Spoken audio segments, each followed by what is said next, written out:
PTV, oberoende, piratistisk media, skapad och finansierad av tittarna.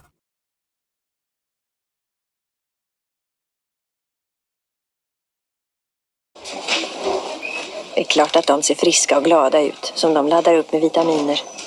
Apelsiner, paprika, vitkål. Sunt och vettigt. Det där borde jag själv gå in för. PTV, av stat har jävlar, för stat har jävlar.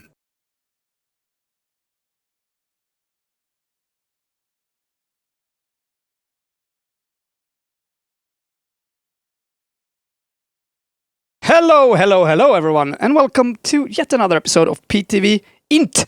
INT. That's what I wrote anyway.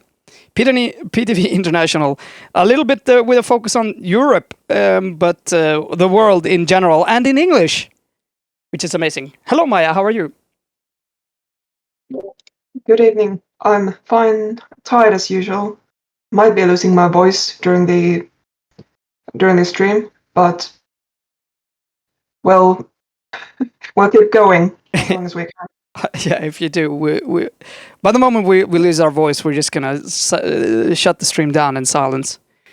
Have a silent stream. What about that? That would be so incredible. Have an hour of just silence. Pay our respects to this dying world. Yeah. To be honest, maybe when we go silent, that's when we should do just talk about Utöya, which is one of the things that we should do want to remember a little bit particular. I believe it's the 22nd of July. Sorry, 22nd, 23rd. Yeah. But I mean, particularly, I guess for us in Scandinavia, this is. I mean, let's remember and all of those things that kind of comes with that. How he was radicalized, and that type of also right-wing extremism that we need to actually keep talking about. I mean, it's big and it's growing, and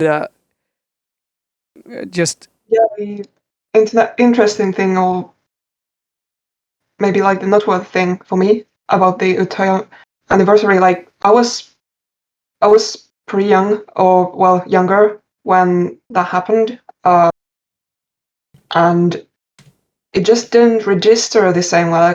Obviously, it was shocking and it was all over the news for weeks, but it wasn't as much of a thing. It didn't feel like a threat the same way a similar thing would feel now. It just really felt like a shocking fringe incident, because I mean, this whole resurgence in right-wing extremism wasn't as much of a thing back then. 10 years back, we were still in this kind of living the end of history mindsets. Things were inevitably getting better. There were no more extreme movements on either of the so-called ends or extreme ends, and it was just a different time. It didn't register as much. I mean, it could have been that I wasn't personally as radicalized or aware about things, but I think it was also about just society not being in the same place. Definitely not being in the same place that it is now. No, I remember that. I was in campaign that we're looking right from than we were 10 years back. No, it's different. When I was in China at the time, I was not very invested in Swedish politics, but I think that actually changed me quite a lot personally, and got me a little bit more interested in what the hell is going on here. Because I can't remember. I got a little bit. I started reading a little bit about the case and him as a person, and just that sort of online environment he was in, because that's an online environment that I grew up in, right? Part of that, right? Unfortunately. Now I didn't take that out of it, and I would just make jokes at this stupid. I mean, I like people with some edgy humor or whatever, and the Nazis. You could just go die, you fucking moron. You know, it wasn't. But just knowing that someone actually took all of that shit seriously, you know, and could go down and do I mean, it just blew my mind. And someone in Scandinavia, you know, you have all the information at your fucking fingertips, you know, like you have all of this stuff, and this is what you focus, like this is your life's achievement. Like what's the most privileged, fucking spoiled generation of kids in the whole fucking world, and this is what they do?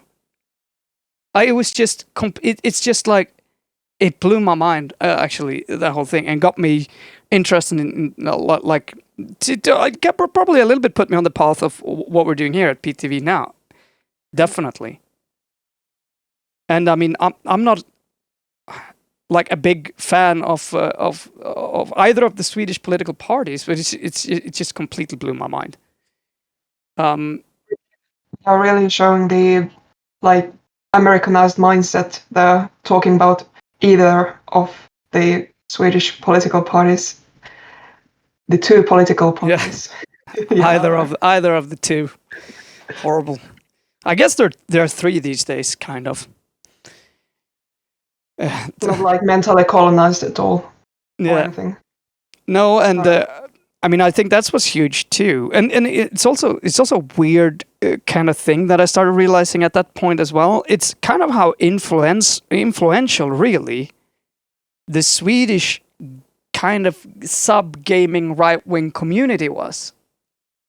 Like when you start digging a little bit into Charlottesville and all of that sort of stuff, and also into some of the things like we haven't even started going through that, but a lot of the semi-influential hardcore right-wing, I mean real Nazi people, are actually Swedish and have a pretty big scare network. Now, we're not going to go sit and go through all of that shit now, but maybe that's for some different time.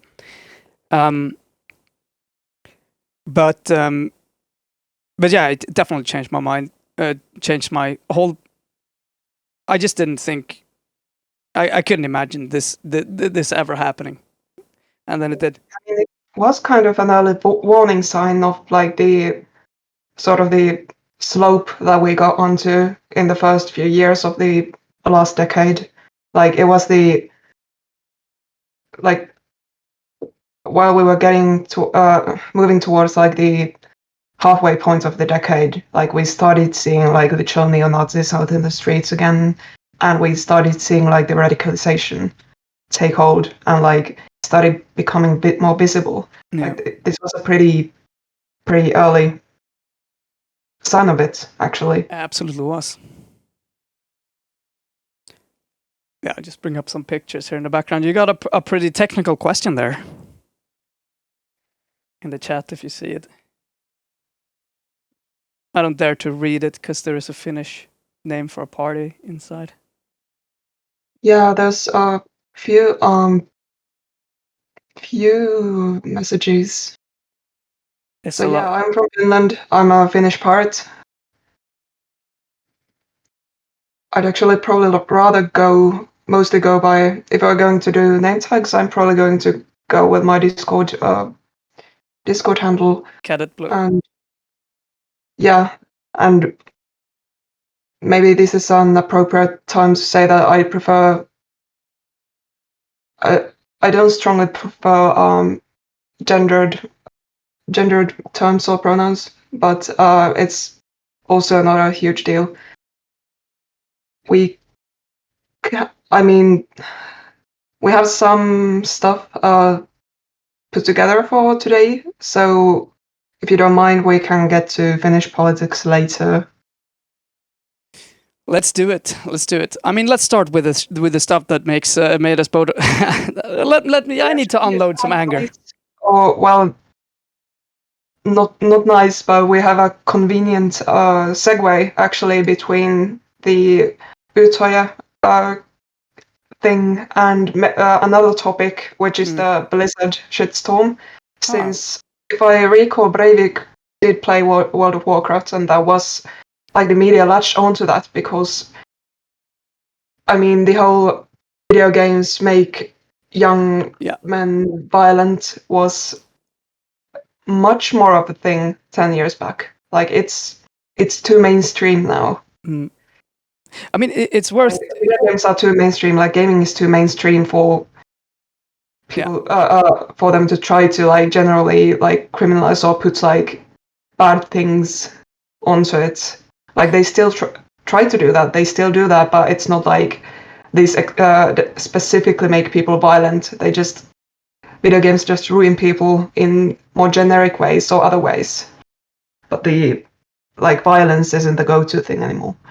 Yeah, and I think it's worth to say what you're saying there, because a lot of people don't realize that. I mean, I was doing other things, but I remember that because I grew up with computer games, and the hate against gamers was, gamers was this probably nationalist, homophobic, white dude who hated everything, and he would probably kill people, and people were getting like there's and I mean that kind of, it shifted from being gamers are nerds, right?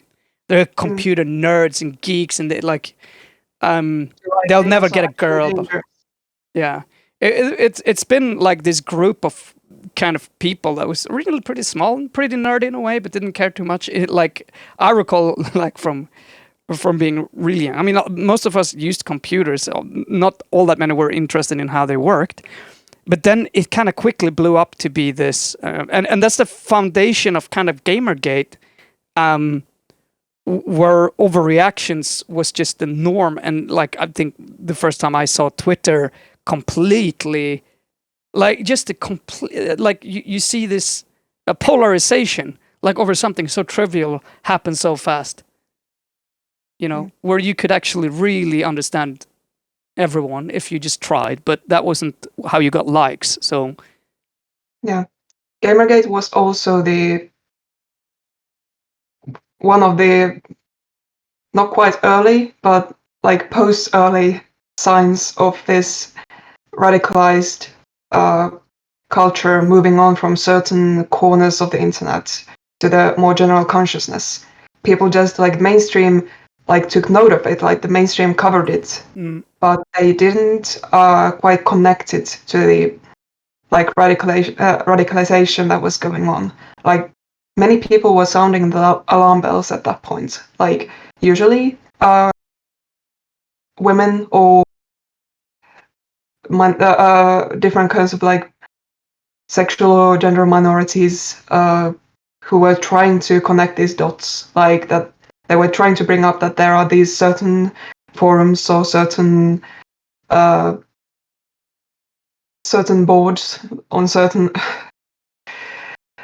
where places, these things get like normalized, incubated almost, or even like they even might even like organize to make this shitstorm happen, and people just dismiss that as hysteria and just imagination, like tinfoil hat shit. yeah. And nowadays it's pretty, I mean, it's pretty commonly recognized that this is how most of these things that seem to come from nowhere actually happen. Yeah, I mean, there's a lot of things. I mean, you're also right. I think that's when a lot of people learned how to create outrage and how to control media, right?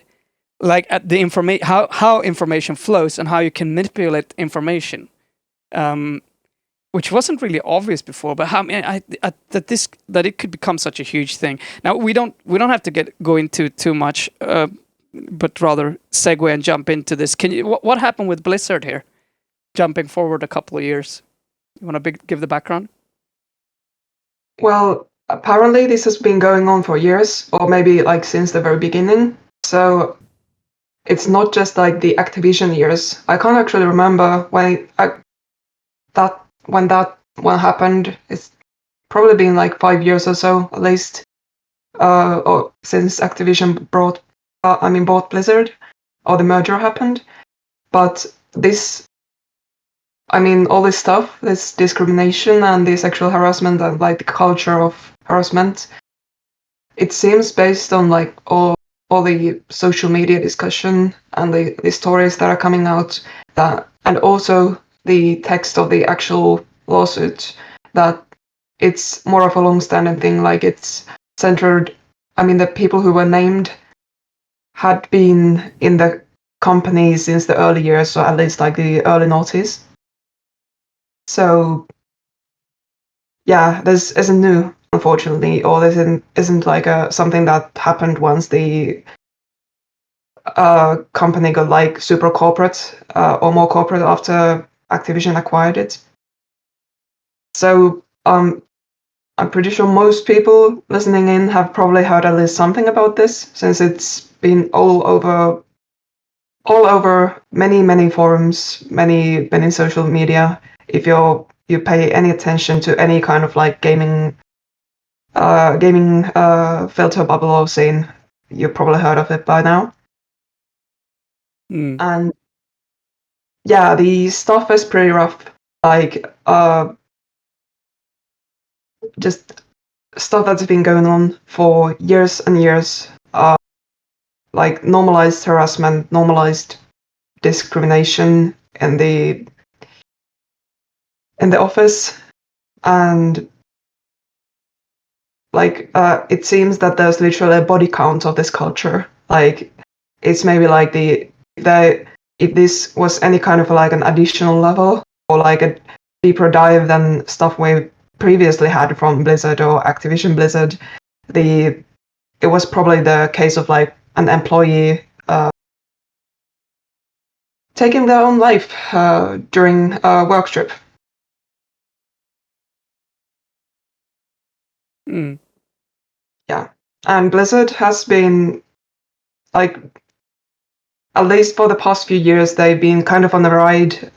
They haven't been doing great in terms of like PR and just image of the company image. They haven't been doing great. Like they keep like stumbling on from like one mess to another. There was the Hong Kong / Blitzchung case, which also made them take a bit of a hit, and then several like failed projects or launches. They haven't been doing great, and this might actually be. This is probably going to be some kind of a turning point for them. Yeah, I mean there's so much going on that is not going good with them right now. But I mean, this is huge. Like, this is the state of California investigating. I mean, this is going on for 2 years. This is following up on a lot of accusations that's been gathered against them. Like you point out, I mean, this is a suicide that's most likely. I mean, they haven't been judged, right? I mean, remember these allegations, but obviously these allegations are incredibly credible. There is so many, just the response from a lot of the Blizzard employees that are doing walkouts, right? That there's petitions signed. And we're talking about management here that are clearly completely, like harassments of the case that leads to someone committing suicide. All right. Yep. I mean, this is like beyond. It's like the details that were mentioned in the lawsuit or like the text. I believe those were based on a police report. So those aren't just allegations. Like, there are some facts that we do have that actually happened, and something that's been brought up time and time again since there's a lot of people just coming, like, very predictably there are a lot of people who are talking about, well, these are just allegations, we'll have to see where this leads to, do we have evidence, do we have proof? And the very reasonable counter to this has been that, like, this is the state of California suing a corporation, a massive corporation. Like, the state probably doesn't initiate a case of this scope without having enough evidence at hand. And I mean, the first response was pretty revealing here, where the company pushed back last week in a fiery statement blaming unaccountable state bureaucrats that are driving many of the state's best businesses out of Florida. Like, yeah, that was an interesting angle to take, definitely. Like out of all the possible reactions you could have, like, I mean, obviously they're going to have to deny everything, since, like, that's just, that's just court logic. They have to deny everything.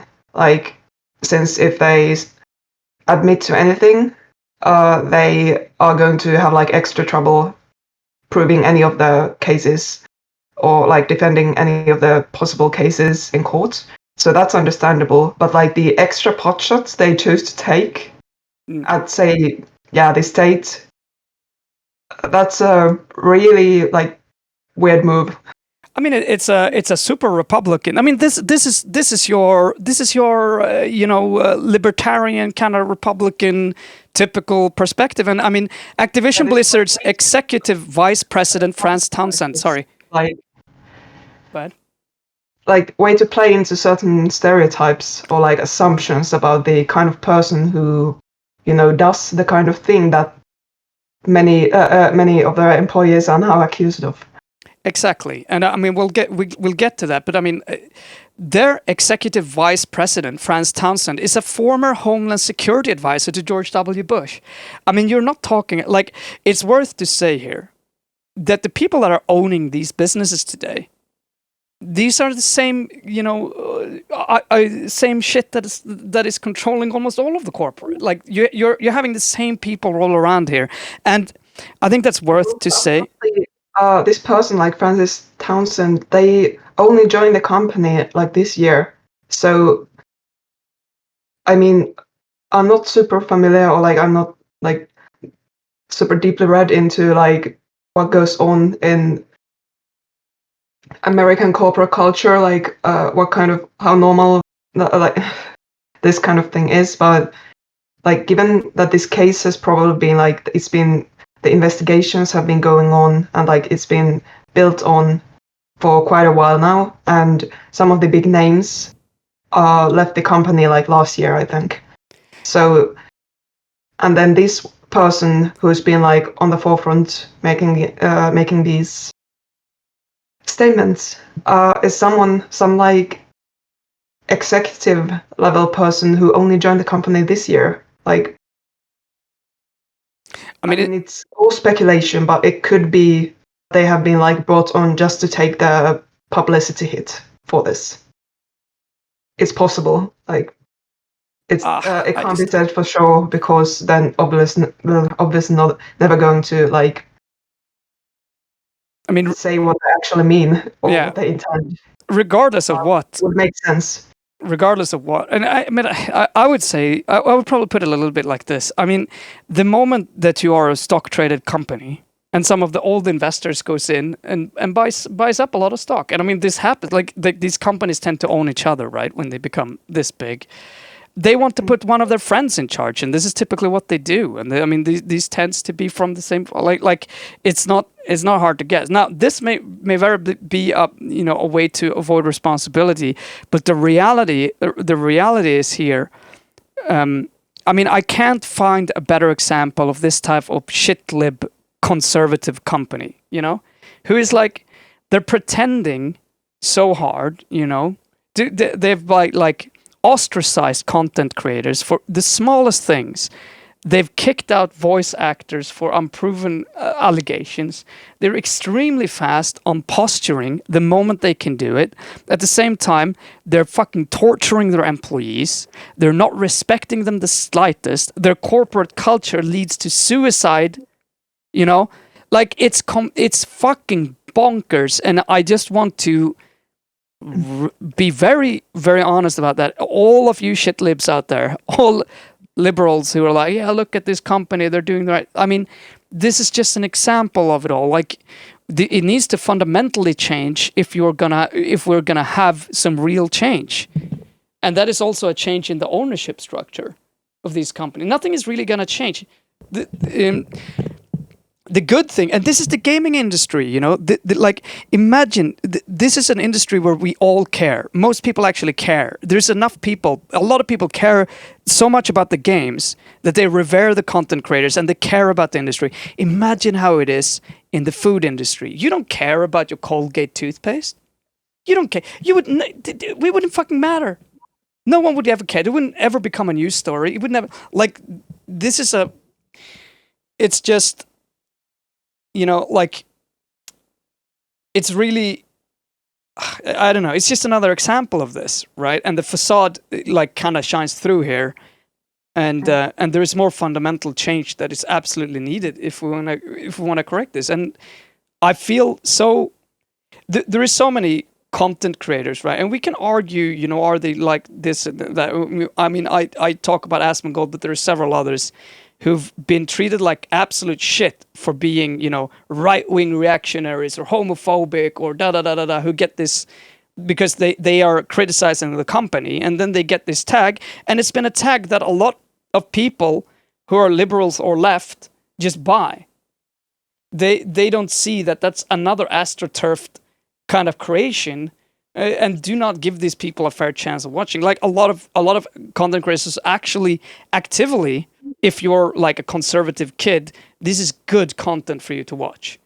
Like these are people who are de-radicalizing a lot of young people, and when you're calling them, you know, some fascist streamer, you are not helping. You're just not, right?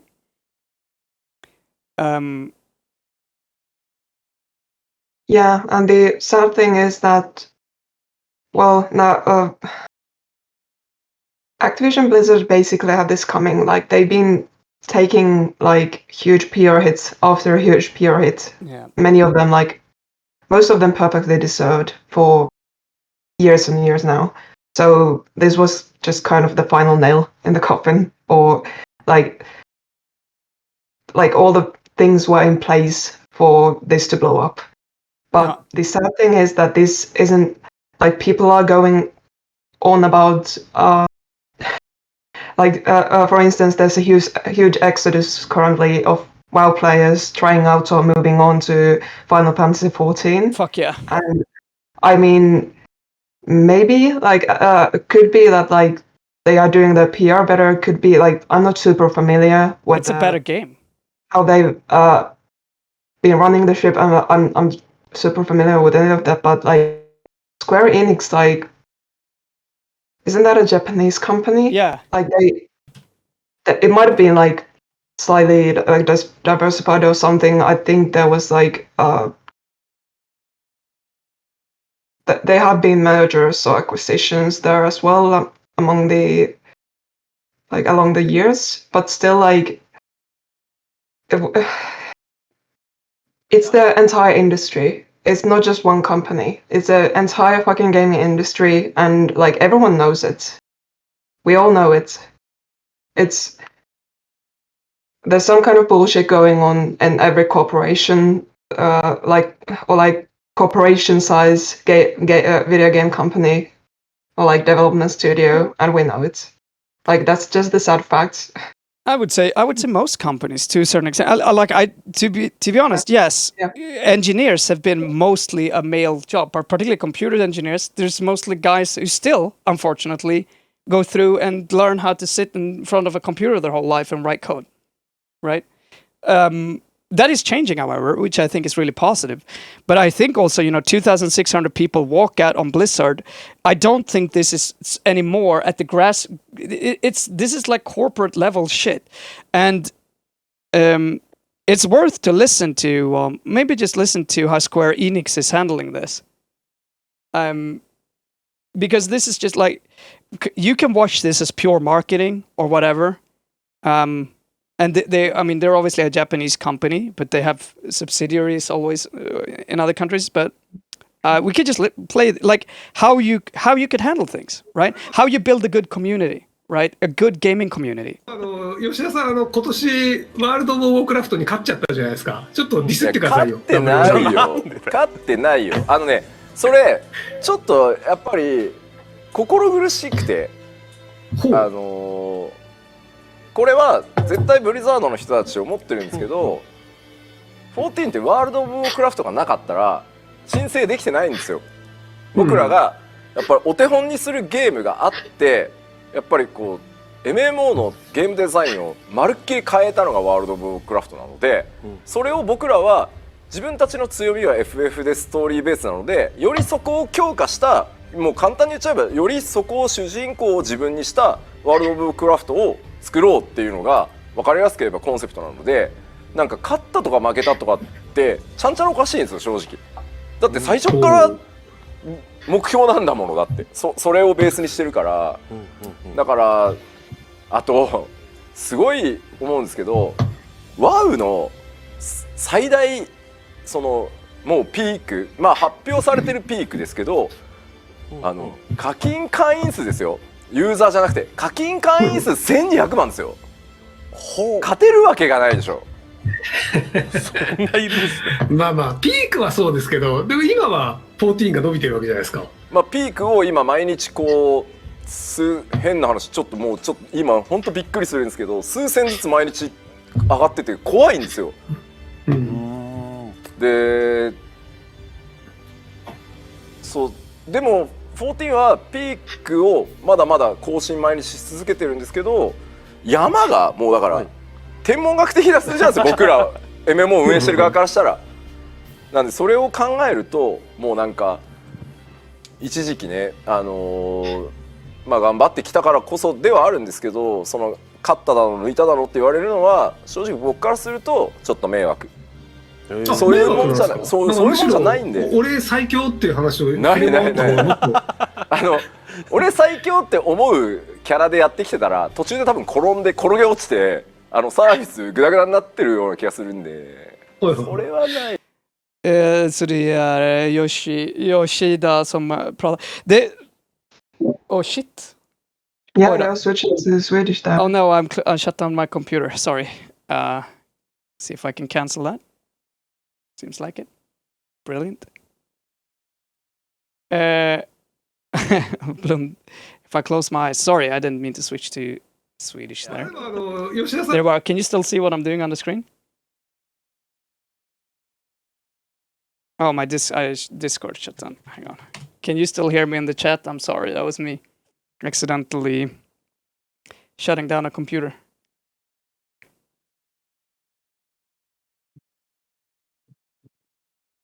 Here we go.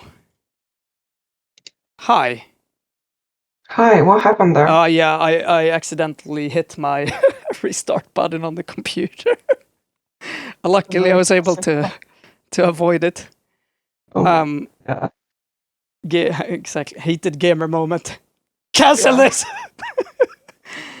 No, but there's something. I mean, I've been playing Final Fantasy 14 now for like a month. I'd say it's just a much better game, and I think there's also something to learn about how you handle. I don't know how to put it. It's the consistent way of their intention of building a community that is cooperative and not competitive. He doesn't even that discussion that we're better than World of Warcraft irritates me. I don't even want to have it. How is that relevant? We're looking. I mean, there are peers, right? You know, like I'm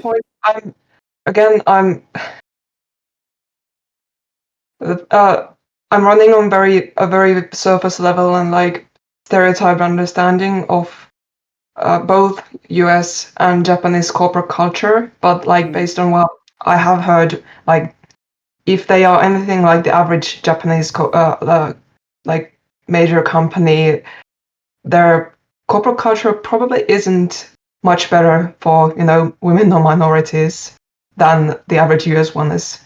So that's just something to keep in mind, like regardless of like what your opinion is of the products. Yeah, I mean, yeah, I just don't want to run on like I agree, and I think there's a lot of, but in my, like, I do not want to stereotype stuff, and not other cultures. Like Japan has huge issues, right, with certain aspects of their culture. Do I have any idea of how this is being happened in this company? No. It's brave to say that it's a much better game when you've only played a month. It's a little bit more than that, yeah. But I've reached max level and tried out the end game, and yeah, it's better. Like everything, in my opinion, is better. Like there are some things that are weaker, but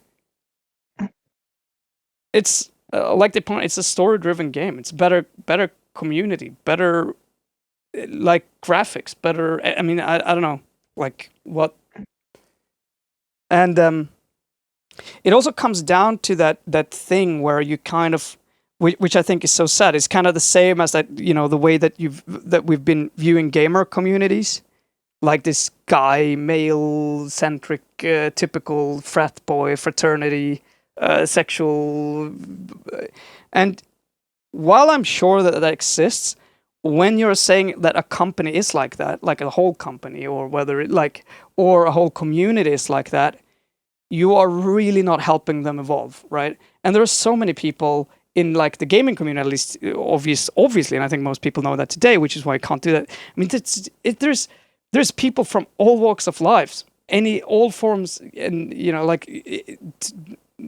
saying something about them, like doing that. I mean, that's one of the beginning of Gamergate.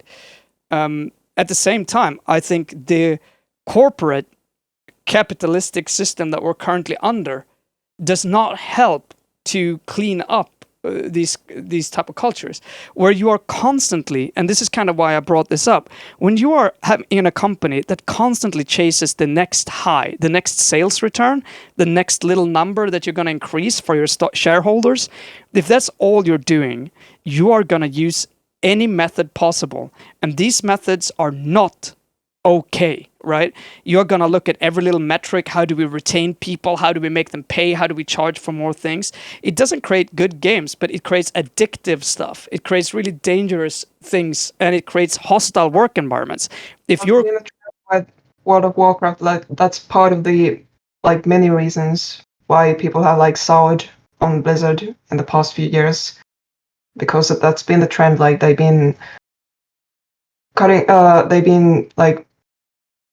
minimizing the development costs, like laying off people constantly and shifting people around, and it shows in the quality of the game, and it shows in the focus. Yeah, it's just very obvious, and yeah, that's what we get. And it's short-term profit. Talking about the scale at which Blizzard, for instance, operates, it's like your individual consumer choices are not going to make much of an impact. Like games can run and do run. Many games run on just exploiting the top 10% or 5% even, or a few percent of spenders. Yeah. They have their hooks in them. They have these super committed people who either can or can't afford, but they still do spend such a shit ton of their money on the game that companies can run on that stream of income for ages, and they can optimize their product to capitalize. Oh, absolutely. On that demographic, and that's a lot of actually the gaming industry currently. Yeah, especially the online gaming industry and mobile. Yeah, they've learned how to do that, and that's a way. That's the reason that putting too much pressure on the individual consumer and their choices is, or the average gamer for their consumption choices isn't super productive, since the only way, as we can see, the stuff that actually makes waves is when the employees start putting the basically when they walk out, when they start opposing the way things are done. That's the only way to actually change how these things are produced and how the things work behind the scenes, how the products gets made. That's the only way. The employees have to take their fate into their own hands.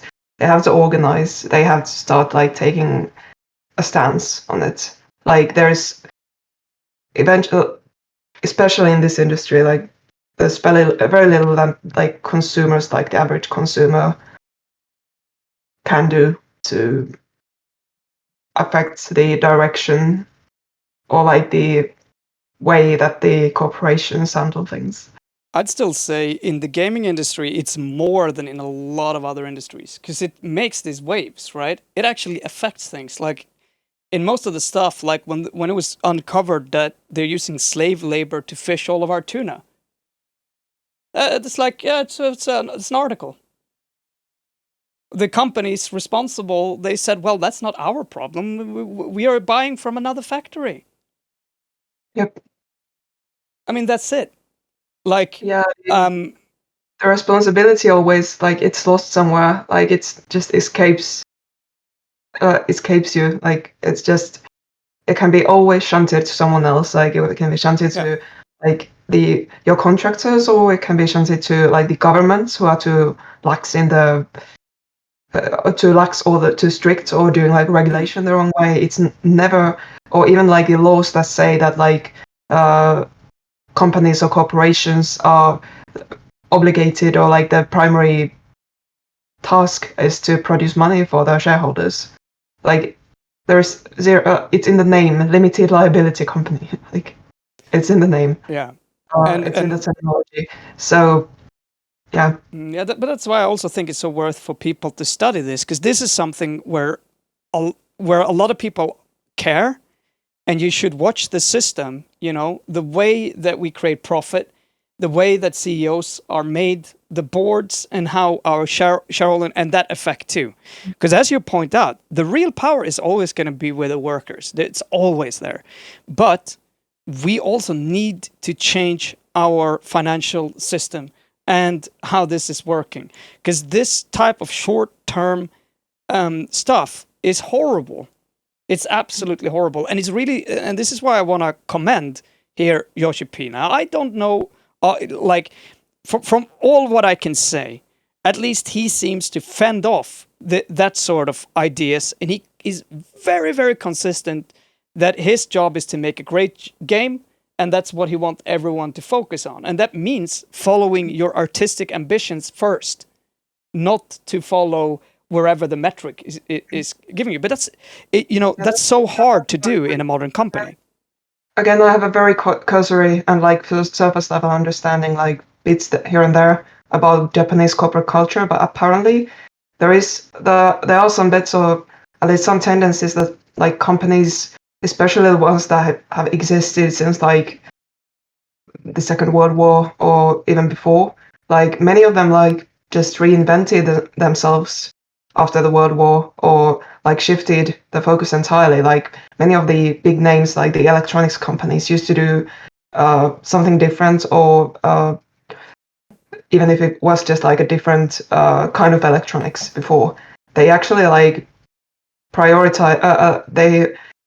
I'm not sure about the priorities, but like they at least are capable of this thinking of like the longer term, and like preserving the company in one way or another, and like planning for the longer term. Yeah, I mean, many Western companies seem to be. They used to have that, at least. I'm not sure, but they have that sort of. I mean, Toyota is world famous. Like, I mean, it's so famous not only for Kanban, the production method that led into Scrum and Agile, like how you're working with flexible, decentralized project management, which is interesting if you're a little bit anarchistic, like how do you decentralize organizations, but perhaps in front of all for having lifetime employments.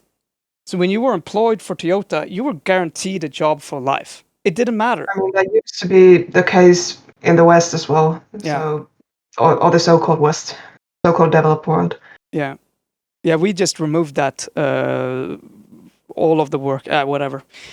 But yeah, I mean, and you can, why that is so incredibly important to be able to offer someone a position for life, and doing that and committing to that, is that you get the commitment back as well. You gotta believe in the people that you're working with. I mean, it's fundamentally a trust issue. Yeah. And to actually care about what goes on, and whether you're doing basically like doing good work, or doing something that matters, and at least for them. Like you have to be able to provide with them with something to get them to care. Like, this isn't rocket science. This is very basic stuff, and it's something that's been completely lost. Yeah. And instead we are living under that neoliberal fantasy. But yeah, you can just find a new job and get more money. Yeah, like it's really good. There's a flexibility, market flexibility. It's like, yeah, you'll never be able to get a house, but you're so flexible. Every 5 years, every every year. You should upgrade your job. Like, what the fuck? No, I don't want to upgrade. I want to be with the same people. I want to work with them. I want to do something good with people I care about and feel safe.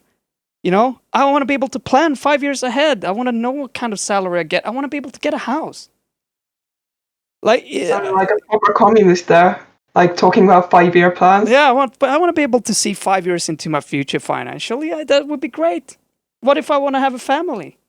Like that neoliberal fucking bullshit. I can't believe what a hold that is taking over our mind. And in a socialist country such as Sweden, which is another gigantic lie. I can't believe that people think so. It's bad, actually. They actually went there and people believe it. Like, imagine. Yeah. That's like a nice name for a bot. Anyway, I just followed. Yeah. You know, we really went ahead on this one, but this actually stories. It just shows so many aspects to this story. Yeah, you sort of close in on the side of like this being a creative industry in many ways. Like the reason people are attached to the products and like is that they tie their identity to the product. Like all the corporations are trying to do that. Even like the toothpaste, like the Colgate ones are trying to do that. Like they're trying to get you invested into the product and like somehow identify yourself with it. Like that's the goal for all business nowadays. You can see it in the way they do social media, the way they manufacture these shitstorms, and the way they have been like buying into the whole culture war bullshit. Like you can tell, but like it's different. Like with the creative industries, that they don't really have to work as hard to do that, since people will like if it's art or if it's sort of like art or can be construed as art, which video games like probably are understood as at this point. The debate probably isn't like that alive anymore. Yeah. And and especially like interactive art. We're talking interactive art, like and stuff that goes on for, especially with this like huge MMOs, something you like interact with daily for years or decades, something you participate in for like ages, like huge parts of your life. Obviously people are getting attached to it and like building meaning, personal meaning based on it, and identifying hard with the products or some parts of the products, and also by extension forming some kind of like at least like parasocial relationship with the people who create all of that. Like it's the same with all media, but then we have all this like participatory side on like based on games being interactive, and also nowadays with like companies doing PR and like all this extra engagement stuff on social media, and like all these extra, these extended universes and extended like spheres of content that they build on top of the on top of the IP they own. So it's just natural. Like this is how people work, for better or worse, and that's why people are so invested, and that's why people are so mad, because they have been like they're such a big part of their life or like their identity. They have attached it to these products, and that are in the end just like corporate products in how they are actually managed and produced. Obviously, people are mad, and people are like literally like grasping for straws. They are trying to find ways to cope with this or just process it. That's why we are seeing all of this stuff go down. Like that's the reason. Imagine if people cared as much for all of their stuff they bought. Yeah. Then exactly. Capitalism would perhaps work in its current form. Then it would almost work. Like you can tell though, it didn't work here, right? We'll see in the future what happens now. Perhaps enough people will actually leave. But like, as you point out, the whales are what's important for Blizzard, cash-wise anyway, not the small players. Anyway, let's take something that's a little bit lighter, and because it's good to talk about that. From this one as well. So creative industry, and like workers' rights. gaming is a very creative industry on like the development and production side, and well, there's a ton of artists doing art who don't get any of these stuff that these like traditional art sectors keep like throwing fits over, like royalties and just like whatever they deem to be the rightful compensation for the work. Well, gaming is an industry where nobody gets shit. Like, you just get contracted to produce something, you relinquish all rights, and that's it. Like, you don't see any of it.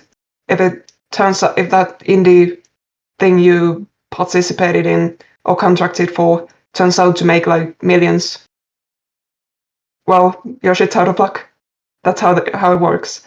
And yeah, this is how we can make about IP, about copyright as well. Yeah, I mean it's horrible. I think it goes to. I mean these are the new factory floor workers we're talking about here. A lot of the people that are working in these industries, extremely little to say. And I mean, and here we're talking about a company where you actually, which gets the spotlight. I mean, like, it's just incredible. It's incredible how it could have gone this far. It's beyond fucking belief, really. But it just shows the absolute flaws of our current system. We want Unreal Engine. Yes, it's coming. Not today. No, sorry, not today though. But yes. Yeah, I'm like we've prepped the project. I'm actually going through another course in multiplayer Unreal right now that I'm taking, and Blender. So I'm keeping on learning. I don't feel good enough. But yes, Losing Much, do you work in Unreal? Maybe I should ask. Let's take something a little bit. Let's take another one. Maybe not all of these. We got stuff, but that's a really. There's so many things about our current times that are on display in this particular case. It's just ridiculous. I was trying to take this in the direction of the copyright directive. Oh, you want to float into the copyright directive? Oh, nice. You had a segue. Do you have something else? No. Go ahead. I mean, the others don't seem very, like, they don't seem like light topics at all, either. No. Unfortunately. Yeah. We have to start looking for those. Like, we need eye bleach. I have eye bleach, though, if you want to do that. Oh, nice. Let's, oh, shit, did I? Okay, it's... Is there anything new? Yeah, I think I downloaded it, because it was a video. Let's see if I can...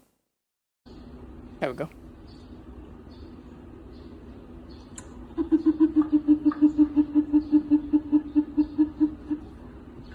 Is the one in the background even alive? It's chilling. I think it's not. Yeah, alive. That's such a sad sound, though, somehow. I wish I could do it. Can't even do it. All right. Maybe not the best eye bleach ever. Now I feel even more sad. God damn it. But let's talk about the Article 17 and its implementation a little bit. Yeah, you're going to get to hear me monologue a bit more. Yes, please. I think I have no clue how this is going. I think we haven't gone through this properly at any point in the time where we've been doing this. No, not here. We touched on it maybe like a month or two back, but we probably didn't go through most of it. So the kind of the timeline here is that the copyright directive that was passed in 2019 and was fought over for like years. Like, it took years. It was like an unusually fraught process for any EU legislation. It was basically the entire term from 2014 to 2019. And big interests like the traditional media industries, the like news media, and also the creative industries and creative sectors were involved. And then on the other side was big tech. basically. American big tech companies. And predictably, the end result was that like the regular user and also like independent creators or like actual creators were kind of fucked over by or like forgotten or just definitely not prioritized in the eventual result. And yeah, it was past 2 years ago. So why are we talking about it now?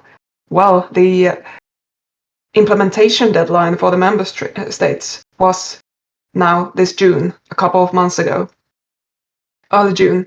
And I think the date when we got to the implementation deadline in early June, there were like 3 countries or something, 3 member states out of the 28 or whatever it is in the EU post Brexit.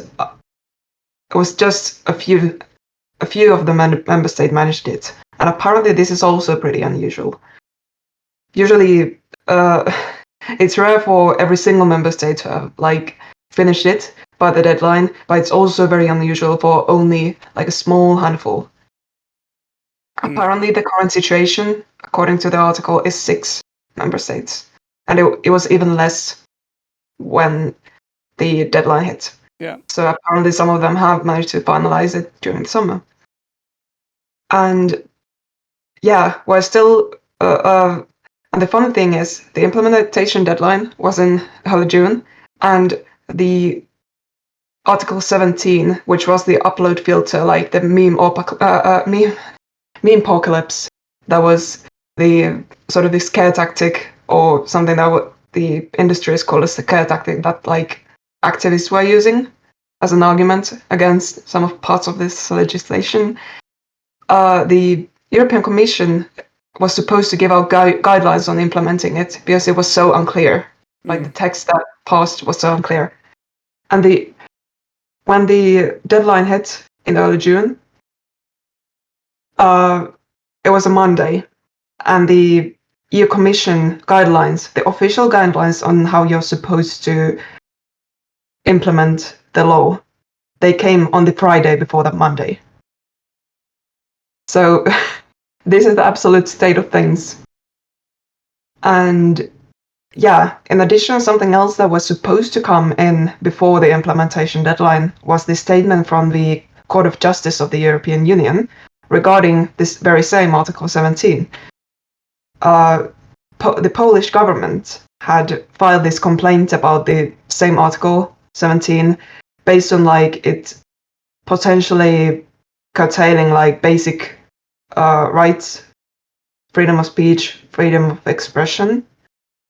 And this was like pretty much immediately after the law passed 2 years ago. So it took this long for the process to reach a point where the court the Advocate General had to give out a statement.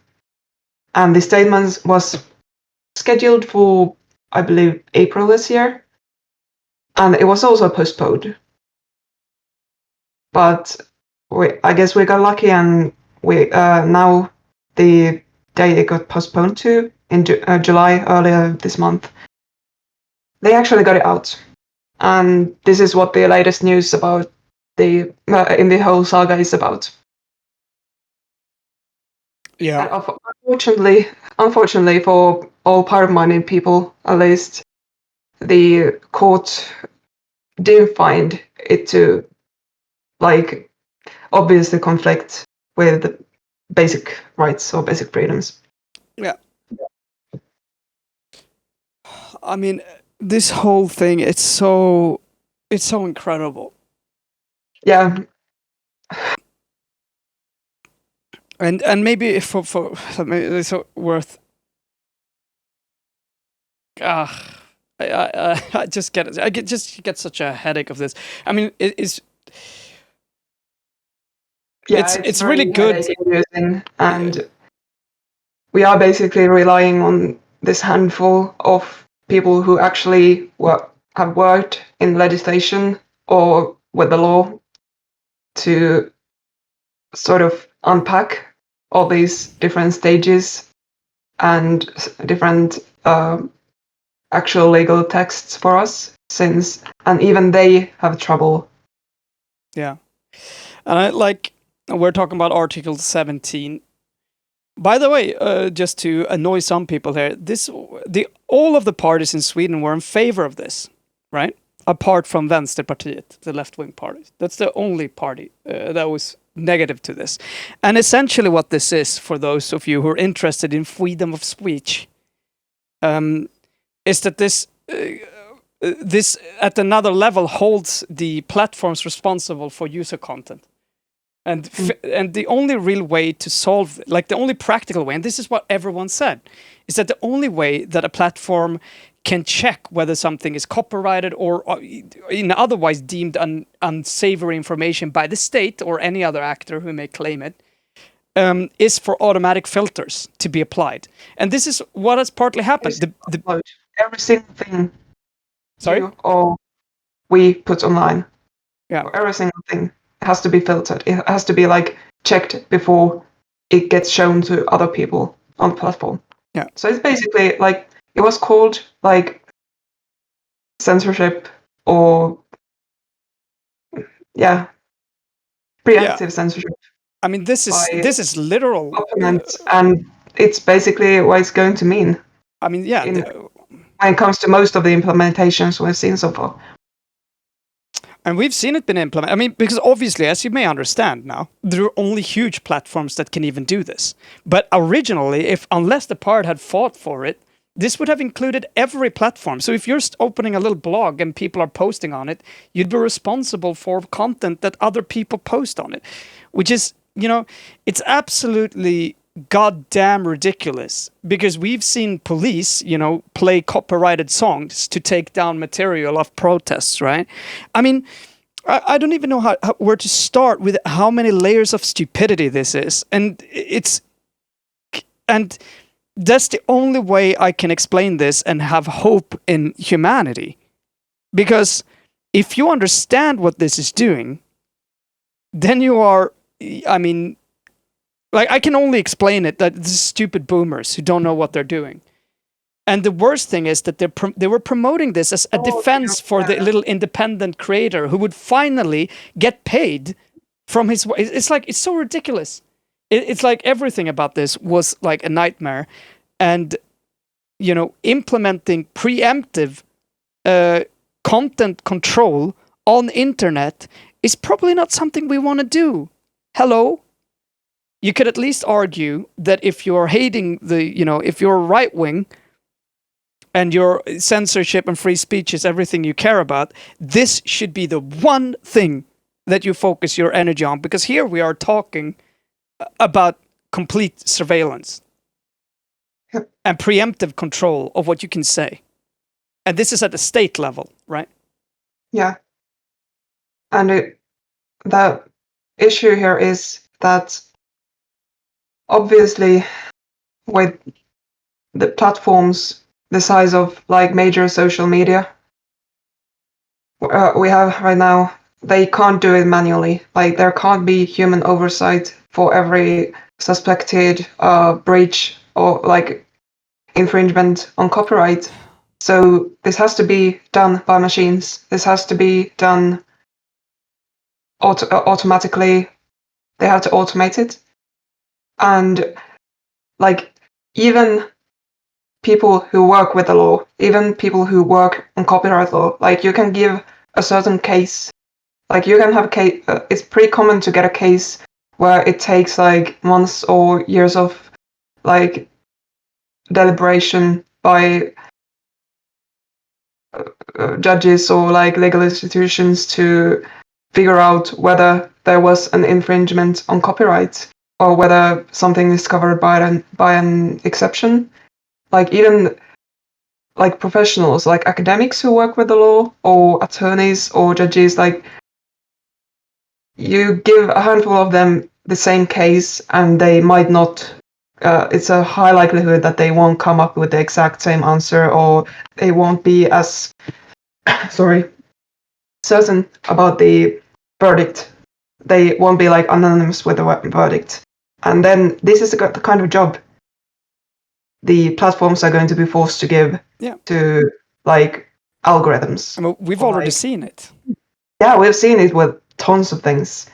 You're starting to see this in effect. Even live streams now are getting taken down. I mean, we get our videos completely taken off from YouTube. Even like we've been content strike 3 times and 3 times totally. Luckily, we don't dare to go live on YouTube. And the issue is we don't even know what part of the video or what was copyright strike.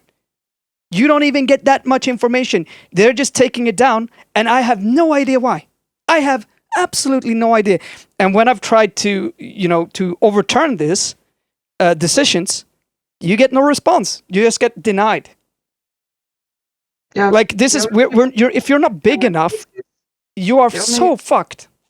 Yeah, you have to be big enough to like you have to have a big enough platform on another social media, or you have to know people to be able to make enough of a shitstorm for them to reconsider your case if you get in trouble. Yeah. This is like stuff for fucking nightmares here, and I mean this is happening regardless of Article 17 or no. I just want to inform everyone because this is huge money for these corporations as well. Like remember here that yes, Facebook Google had one part of their company, the official one, that were lobbying against this, but they had another part of their company was lobbying for this. Like this is not the big tech companies also, of course, understand that this puts them in a position where they will literally have monopoly over all of these stuff. Yeah, YouTube is the only one that can provide this service.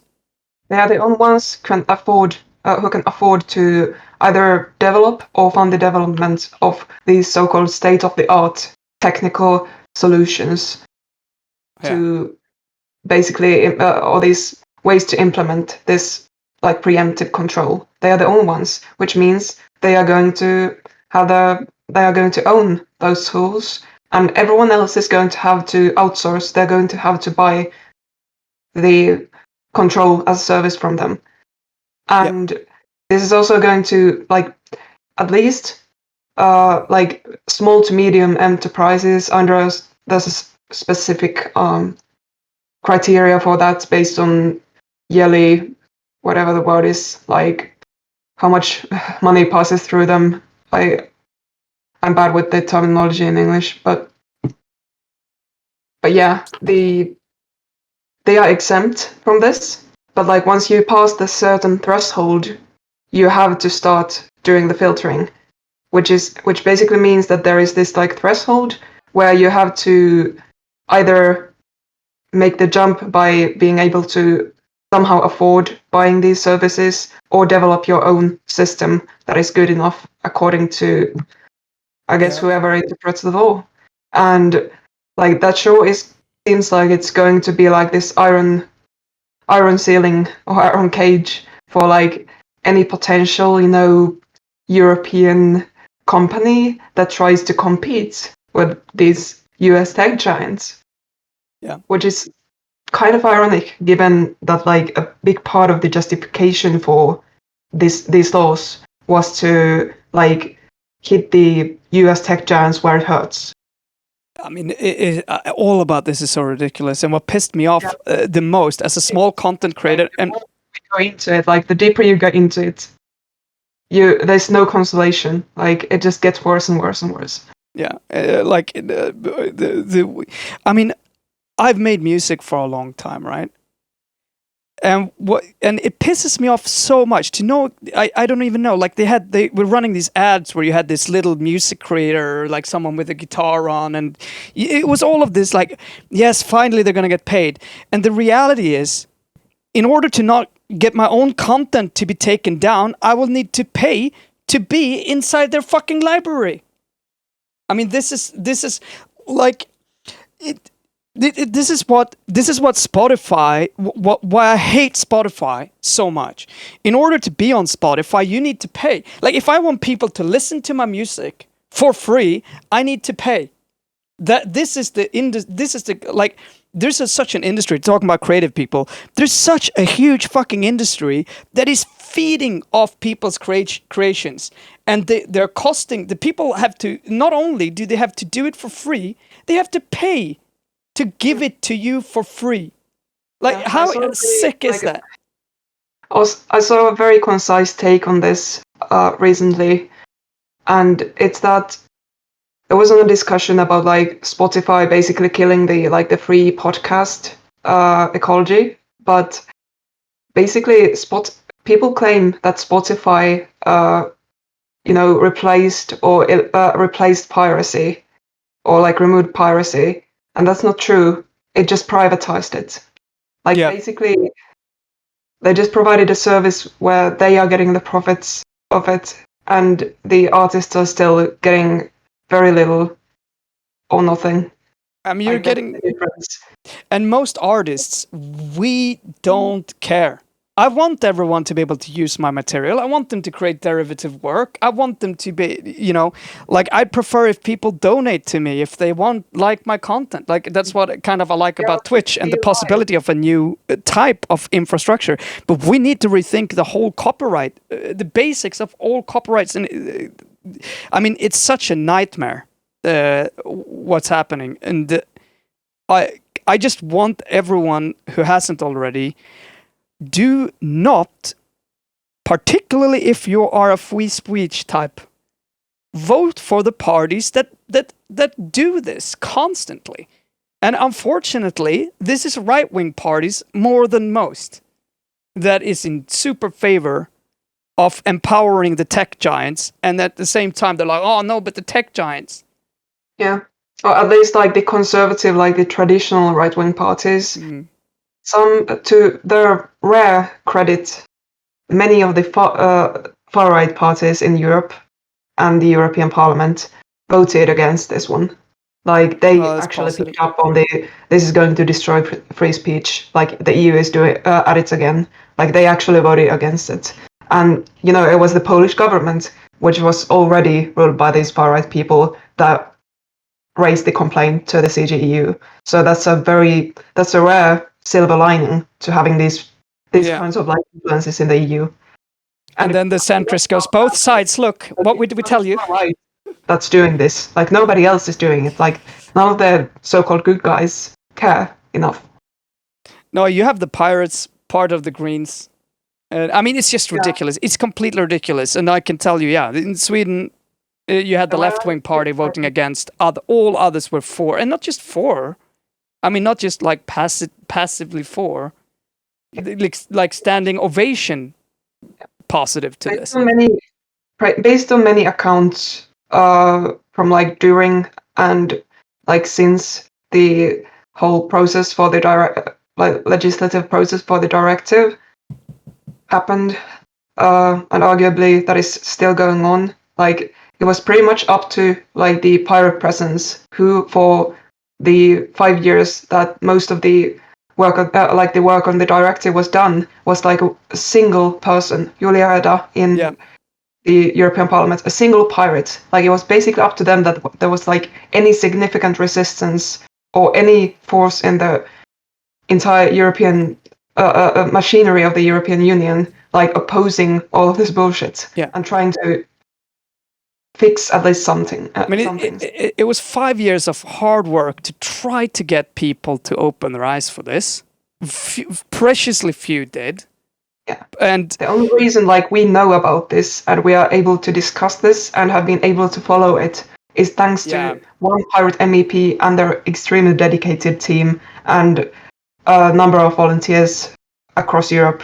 Yeah, this wouldn't have been a discussion. It wouldn't even have been a debate, and that's this is like it would have been, but no one would have cared. No one would have said anything, and this is what like, and it would have been like they for 5 years what they managed to do is huge, but it still goes to show you how incredibly short-sighted it is. What they managed to do is put that so that small platforms don't get included in this. This was the win, to a certain extent. I mean, apart from raising awareness about this, but it's absolutely... I don't know what to say about this. So sad. Over 30 articles in the package, so some of them were actually good. Like, you can read up on it. There are the biggest one, the best resource is probably the Community Association. They have this tally of like the good and the bad and the ugly about this. And also they are tracking the implementation in different countries. But they have this rundown of or these rundowns from during the process and after the finalization, where they go through like different articles and like whether they ended up like decent or just outright bad. Like the biggest issues were this one that we've been talking about, Article 17, and also Article 15. And to confuse it further, those were called Article 11 and 13 for most of the process. Exactly. They changed it around like before one of the big votes, probably just to throw everyone off, like throw the media. I mean, it sure and throw feels like it. the MEPs off. But basically, like the two big issues, and we barely got media to talk about it and people to talk about it. And the rest, like, there were like almost equally bad ones, but there was also a lot of good stuff, like stuff that helps public institutions, such as like libraries and museums and archives, manage their collections and make them more available. Like a lot of that was good, but unfortunately we didn't get like any like wider discussion about these topics. We just got the stuff that we were like people were able to sensationalize enough for the media to pay attention. Yeah. Well, we'll try to keep on covering it, and I mean, like, in a way, it's good news too that is now being put on hold. Again, this is things that everyone said from day one, though. Can you imagine, like, this fucking 8 years of this shit? All of the money and the effort that's been spent in this, in that something that was very clear from the beginning, that how the fuck are you going to implement this? And no one even, it's so, like, this, so much about this is beyond me. Yeah. You want to end with some ice cream terrorism? Some said that in the... There was a question in the chat about free networks such as Mastodon. So I believe since Mastodon is just software, you can put up like set up your own instance and run it, or pay some someone who offers it as a service. And I think it's unlikely that like any individual instance would get big enough, or any individual service provider providing like instance hosting for others to get big enough to be obligated to install the filters. So these like decentralized or free or open source solutions might be a way to keep your platform under the radar. Yeah, and I mean, in some cases. I mean, it's possible. I mean, the positive side is that, like, it's I think the whole idea is to keep the instances like self-hosted, or at least relatively small if they're not like personally hosted, and to keep them at a size where like a dedicated team of like a dozen people or moderators at most can actually moderate and like set norms in a community, like basically like keep it to a reasonable community size, because scale is a huge issue. Like scale is a big part of why these like massive platforms can't ever work. They can't be like reasonably managed or moderated. Like it's kind of an unsolvable problem. You have to sacrifice, well, freedom of speech or expression if you automate it, and like you can't have like available recourse for wrong like faulty judgments, or you'd have to like pay people to check everything, which also isn't too plausible or workable for several reasons. So basically, the way I've understood it, part of the solution Mastodon is trying to offer is that the idea isn't to grow these platforms to a certain size or anything that like resembles the current big social media platforms. The point is to keep them smaller, which kind of goes like would play well with keeping the individual instances of Mastodon small enough to not be like sort of fly under the radar of this monitoring obligation that that Article 17 is going to impose on many platforms. Yeah, and I mean, what it's gonna, well, and maybe like, it's what you're gonna decentralize, and everything is gonna be you're gonna have blockchain technology. You may get a big boost out of this, obviously, but it's so stupid. The whole of it, like again, what it does is it drives conversation under the ground. Mm. That's the only thing that happens, and there's actually another like potential silver lining. This like we might see more concerted efforts or interest in decentralized platforms once this legislation actually starts taking hold. Once we start seeing the implementations for this, like it might drive more people to either use VPNs to appear that they're not from Europe, or alternatively just move on to different kinds of different platforms, smaller platforms that like we might get that. That's like a best case scenario, maybe. Mastodon has several different platforms that you can choose to join, depending on your interests. Different instances. You can host. You can join the furry one. That's the number one biggest. There's a lot of Sonic. You would know about it. It's beautiful. I'm sure. Are you there with that with the raccoon avatar? Yeah, I mean, I'm getting so many likes. It's amazing. Just posting different pictures of Raccoon and Sally. Incredible.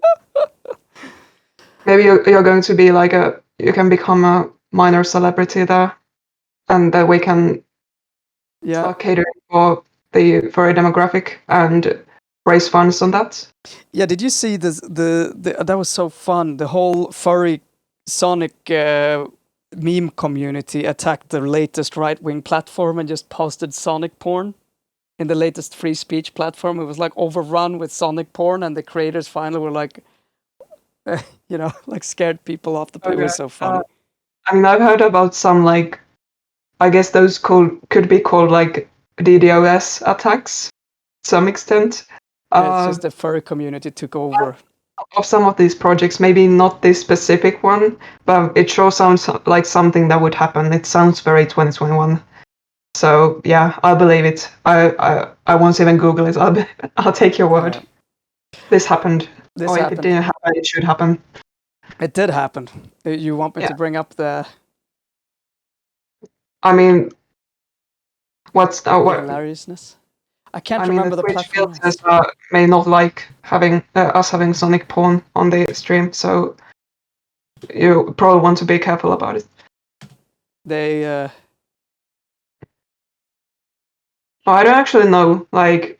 Yeah, it's called Getter. Team Trump launched this alternative social media site. Fanfare. It looked like it's already failed. This is not, by the way, this is not really Team Trump. It was built at Team Trump answered Getter. It would be a marketplace of ideas. They're seriously saying it's a marketplace for idea, free from woke tyranny, where no one would be banned for their views. I mean, this is like Parler. I mean, I can't believe these people fall for this shit. It's like the Freedom Phone. Even Australian MP's been caught up. Peter Dutton's officer was trying to get profiles, each claiming to belong to the Minister of Defense.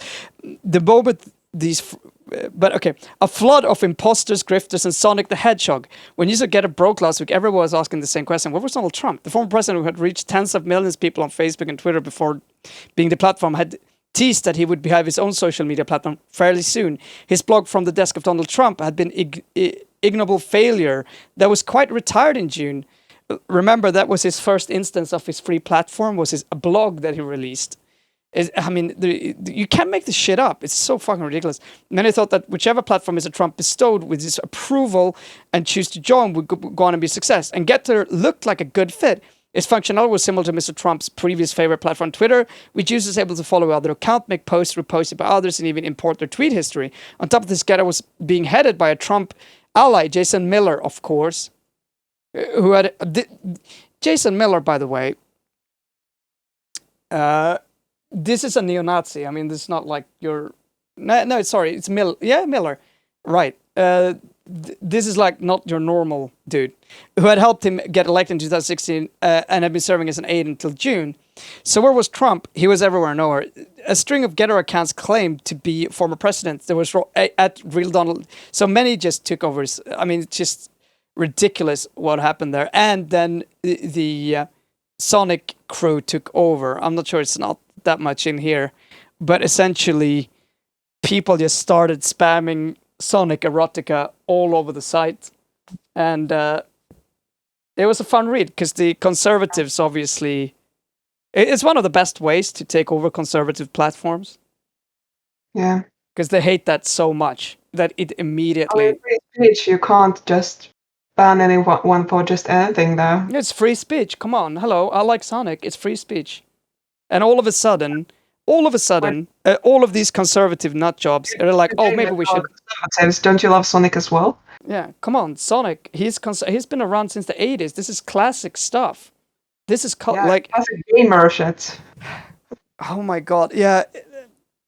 And obviously at that point they wake up and be like, no, hang on, free speech for me, not for anything. Like, this is very 2021. Like, this is the kind of thing that could have been on the Onion like a few years back, but it's just real. I actually linked something like, are you aware of the publication called the Hard Drive magazine? It's basically a satire online newspaper on news media that mostly focuses on the video gaming industry. So I checked the Active Blizzard card on Trello. I linked a recent one there. Okay, hang on.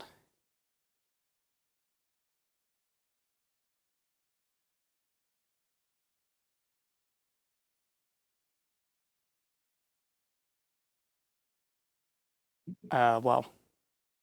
This one? Yeah, so just really like that's probably not even satire at this point. No. Like, this is just like what's actually going on. So it took the publication like a couple of years to get to the like not the Onion level. Like, yeah, but this is satire. But yeah, it obviously could have. I mean, it wouldn't be so. It's so fun to see. I mean, watching Reddit, not the Onion, is golden because there is no way you can't be ironic anymore. Sarcasm doesn't work. Yeah.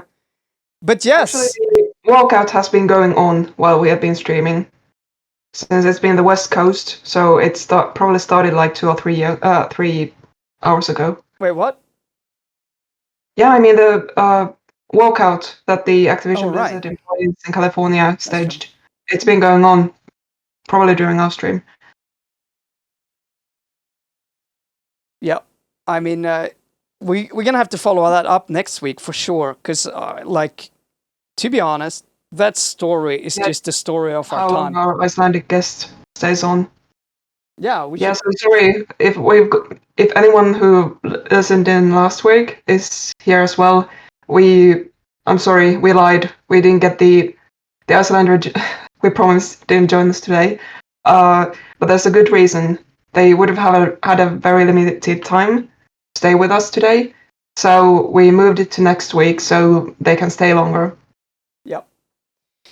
Hopefully. Hopefully, yes.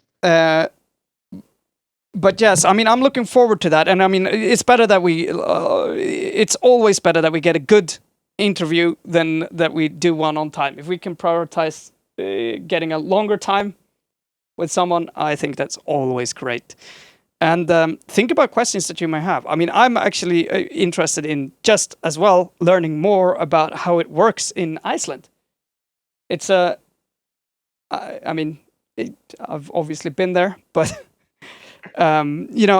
especially how the pirates did to succeed. In many respects, we should probably ask them about the porn ban. Basically, porn is illegal, and it has implications for the internet age. Where the hell am I gonna upload my hard drive if OnlyFans doesn't work anymore? That's the question. What am I gonna do? What are we gonna do? No, but that's a really good to talk about. You're going to have an Icelandic pirate join us. I believe there are or have been like a substitute MP there at some point. So like an actual political insider pirate. Yeah.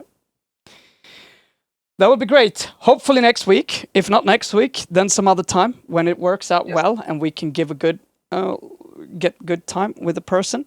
I think that's it for today, though. We have more stuff, but it was good that we got into Activision Blizzard because that's well, let's keep following that. I mean, it's and talk a little bit about. We kind of try to keep away from covering too much US or like Anglo-centered shit, but I think this is global enough. I mean, like, there's an issue, like a wider issue that isn't limited to the US or just this particular company. It's just a good example of it just ticks all of the boxes. Like it ticks everything that is problematic with our time, apart from maybe climate change. But I feel like we've talked about that too. So it pretty much hits every other box. Those are good, like combinations. I guess we can cover the absolute like trash fire that is the gaming industry and the absolute trash fire that is our planet. Yeah, exactly. We'll take them side by side, cover everything. But thank you. Thanks everyone who's been here. We'll be back next week, same time at 21 and on Wednesday. And prepare your good and informed questions about Icelandic politics. Yeah. We're going to try to have them on for at least like an hour. I'm not sure how long exactly we'll have with them, but we'll try to do a sort of a very concise intro to just Icelandic politics in general, and then some prepared questions, and then hopefully some time for you, the chat, to bring up your questions to the guest. And the specific reason we've been trying to make this happen now is that Iceland is going to have a parliamentary election in actually a couple of months, I think, at this point. Yeah, it's quite exciting, to be honest. Well, hopefully they'll do good, but we'll get those feelings and questions answered, I am sure. See you then next time, and have a good evening. Sleep well, everyone. Bye-bye. Night. PTV, oberoende, piratistisk media, skapad och finansierad av tittarna.